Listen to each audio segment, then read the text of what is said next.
When my divorced neighbor whispered, "I miss being wanted," and then looked at me, I knew my life was about to change forever. It started on an evening that felt almost too quiet.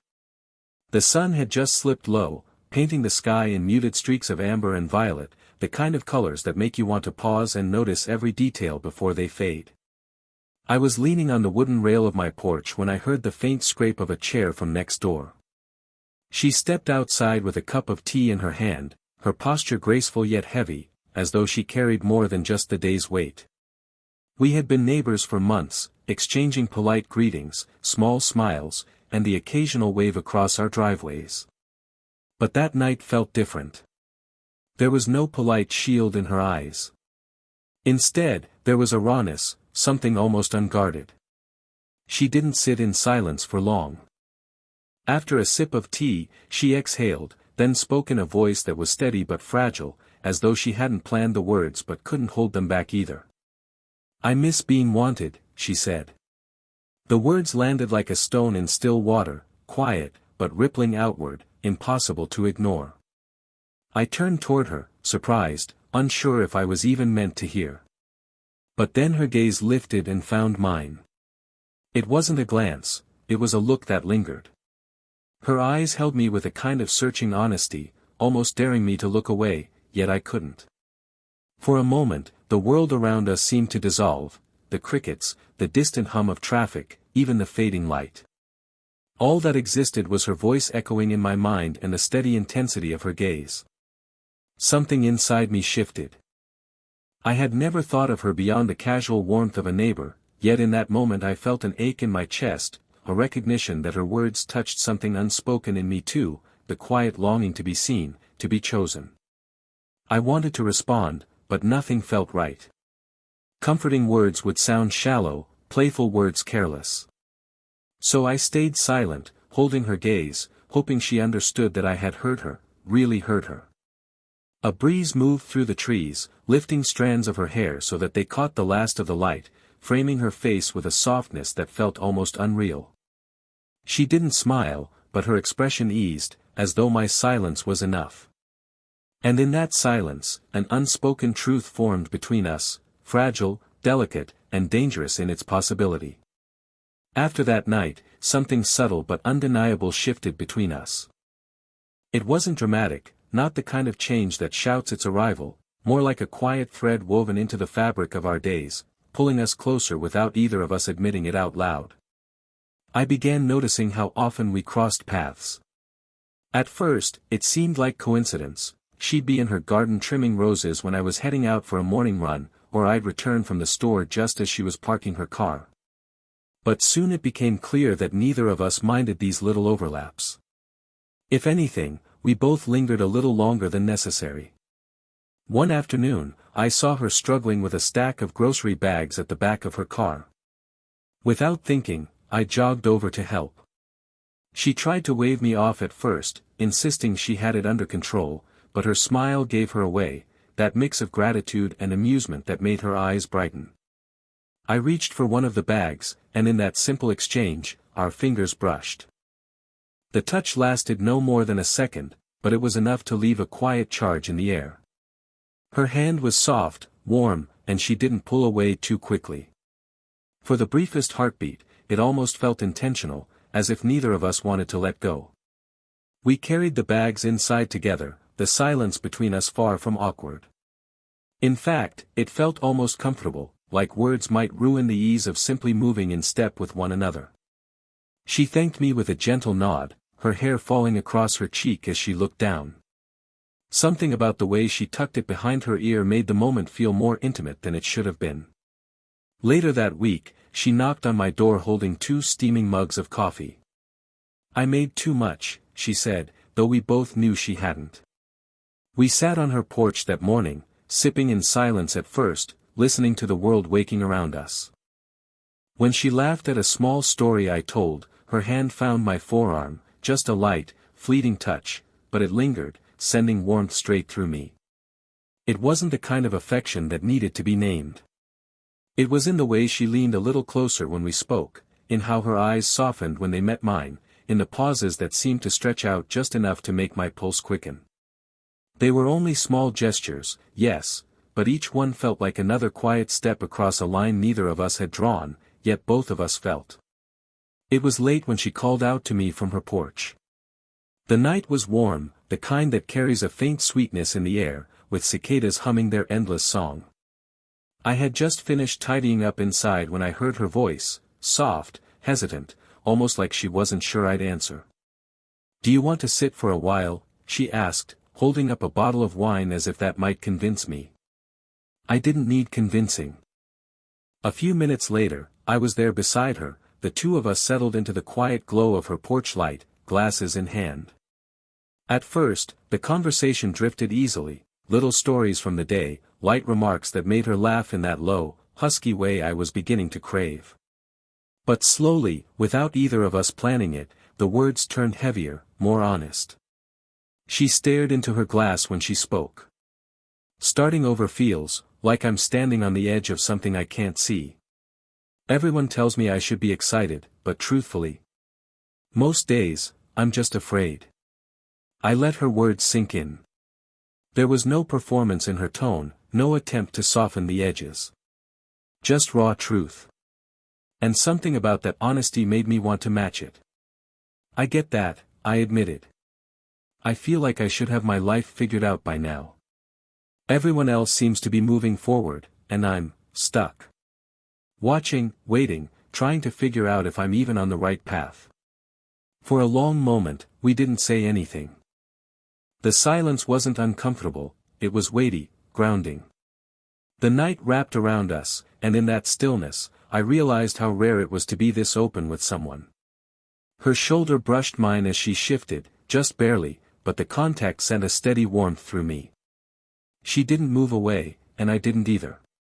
When she laughed softly at something I said, her hand reached for mine without thought, fingers just grazing my wrist, lingering for a breath longer than necessary.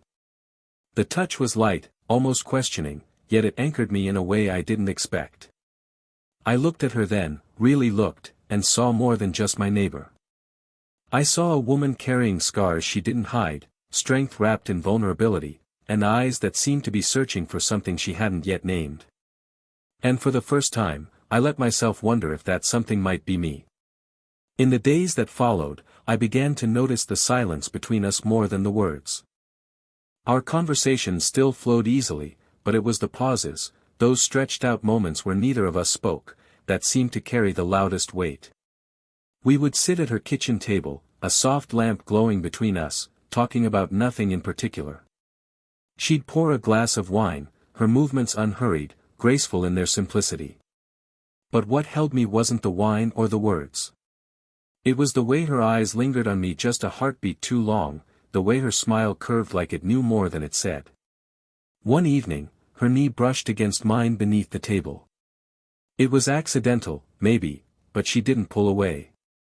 Neither did I. The quiet thrum of that contact ran through me, grounding and electrifying all at once. I caught myself studying her when I thought she wasn't looking. The way her hair caught the light, the lines of experience around her mouth that only deepened her beauty, the calm steadiness she carried even in her vulnerability. She noticed. I could tell by the slight tilt of her head, by the subtle flicker in her eyes, like she was silently asking what I saw in her. I wanted to answer, to tell her that I saw strength and grace and a softness that made my chest ache, but the words wouldn't come. Instead, I just held her gaze a moment longer than I should have. That alone felt like a confession. She leaned forward then, elbows on the table, chin resting on her hand. Her expression was unreadable, but her closeness pulled every nerve in me taut. I could smell the faint trace of her perfume, something floral, understated, and it made the air between us heavier, harder to ignore. When she spoke, her voice was quiet, almost playful, though I heard the weight beneath it. "You're awfully quiet tonight. What's on your mind?" I swallowed, my pulse quickening. A dozen answers pressed against the back of my throat, but I let out only one, nothing I should say out loud. Her lips curved slightly, as though she understood exactly what I meant. She didn't push further. She just let the silence swell again, her eyes never leaving mine.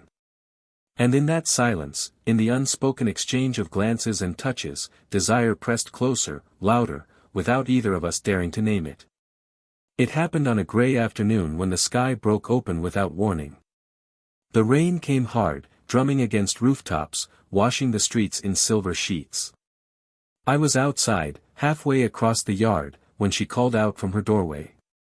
"Come in before you're soaked," she said, her voice raised just enough to carry over the storm. I didn't argue. Within moments, I was standing in her living room, rainwater sliding from my jacket, my hair damp. She hurried off for a towel, pressing it into my hands with that blend of care and practicality that always seemed so natural to her. "Sit," she said softly, gesturing toward the couch. I did, the cushion sinking under me as the storm rattled the windows. She settled beside me, closer than she needed to, draping a blanket across both our laps. The world outside faded into the steady rhythm of rainfall, as if the storm itself had built a cocoon around us.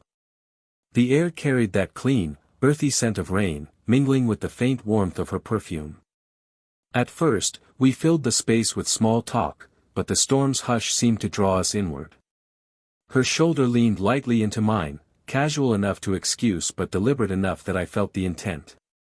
My pulse quickened, every nerve aware of the closeness. When she reached for the edge of the blanket, her hair brushed against my jaw, feather-light, sending a shiver racing down my spine. I froze, not wanting to ruin the moment by moving too quickly, but she didn't pull back. Instead, she adjusted the fabric slowly, her breath close enough that I could feel the warmth of it against my skin. For a moment, neither of us spoke. The only sound was the storm outside, rain against glass, wind whispering at the eaves. Yet in that silence, something louder was building between us, a quiet anticipation that made the room feel smaller, the air heavier. Her hand rested on the couch cushion between us, fingers close enough that I could feel the heat of them. All I had to do was shift slightly, and we'd be touching. The temptation was sharp, undeniable. But I stayed still, afraid that any move might break the fragile spell. She turned her head then, eyes finding mine with a softness that carried both hesitation and invitation. For a heartbeat, it felt like the entire world was holding its breath. And though we said nothing, the storm outside seemed to echo the truth neither of us dared to speak. We were closer than ever to crossing a line we both longed for and feared. The storm hadn't let up by evening. The windows glowed with shifting streaks of water, and the living room felt like its own small world, sheltered, suspended in time. We hadn't moved much from the couch. The blanket still covered us, and the air between us was warm, heavy with everything unsaid. She was the first to break the silence. Her voice was softer than the rain. "You know, when you're here, I don't feel quite so alone." The words slipped out of her like a truth she hadn't meant to confess. She looked down as soon as she said them, her fingers twisting the fabric of the blanket, as though she wanted to take them back. I didn't trust my voice to answer. Instead, I let my hand drift over hers, slow enough that she could pull away if she wanted to.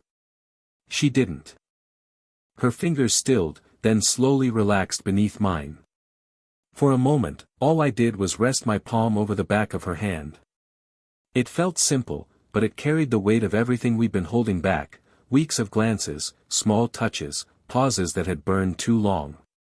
Her hand was warm, delicate, and I could feel the faintest tremor in her fingers. She turned her palm up and threaded her hand into mine. The movement was quiet, deliberate, as though she'd thought about it for longer than she'd admit. Her thumb traced across my knuckle in a slow, uncertain circle, and that single motion felt more intimate than any kiss could have. My chest tightened. I didn't want to move, didn't want to ruin the fragile perfection of that moment. She leaned closer then, not in a rush, but with a gentleness that felt like trust being offered. Her forehead came to rest lightly against my shoulder, her hair brushing across my jaw. The rain outside became background, distant and unimportant. All I could feel was the weight of her against me, the subtle rhythm of her breath, the warmth of her hands still locked with mine. I closed my eyes, letting the steadiness of her presence wash over me. This wasn't a bold declaration, not even a spoken promise, it was something quieter, deeper. A fragile step into an unspoken bond we both had been circling for so long. Holding her like that, I realized, this wasn't just about comfort or companionship. It was about being seen, wanted, and trusted, and the thought of letting that go terrified me more than anything.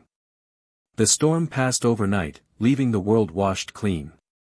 By morning, the air outside was crisp, the grass glistening with droplets that caught the sunlight like tiny shards of glass.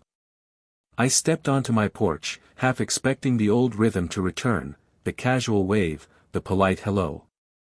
But nothing between us felt casual anymore. Later that day, she called me over. No excuse this time, no groceries to carry, no extra coffee to share. Just a quiet, steady invitation. I followed her to the porch, where two chairs sat waiting side by side. We didn't rush into conversation. We simply sat, listening to the softened hum of the neighborhood, birds darting across wet branches, children's laughter echoing faintly down the street. And through it all, her presence beside me felt different now, familiar, yet charged with something we could no longer ignore. Her hand brushed against mine on the armrest. This time, neither of us hesitated. My fingers slipped between hers, natural as breathing. She let out a small sigh, so soft I might have missed it if I hadn't been listening for it. The sound carried more than words, relief, maybe, or the quiet joy of being chosen after so long. She leaned into me then, her head resting lightly against my chest. The movement was easy, instinctive, as though she'd been waiting for this place to belong. I wrapped my arm around her, pulling her closer, and felt her settle into the steady rhythm of my heartbeat. No declarations were spoken. No dramatic promises filled the air. And yet, in the simplicity of that moment, her warmth pressed against me, the weight of her hand resting securely in mine, I felt the certainty of something real. I thought back to her words that first night, when she whispered, "I miss being wanted." Now, sitting together in the fading light, I realized she didn't need to wonder anymore. And, maybe without even meaning to, she had given me something I didn't know I'd been missing too, a place to be needed, and someone to need in return. As the sky deepened into twilight, crickets began their steady chorus. The world moved on around us, but we stayed still, wrapped in the kind of quiet that only comes when nothing more needs to be said. And in that silence, with her heartbeat sinking softly to mine, I knew we'd found something worth holding on to, not fleeting, not forbidden, but deeply, quietly ours. Thank you for listening to this story. If you enjoyed it, don't forget to like the video, subscribe for more slow burn romance stories, and share your thoughts in the comments. Your support means the world and helps me create more stories like this one.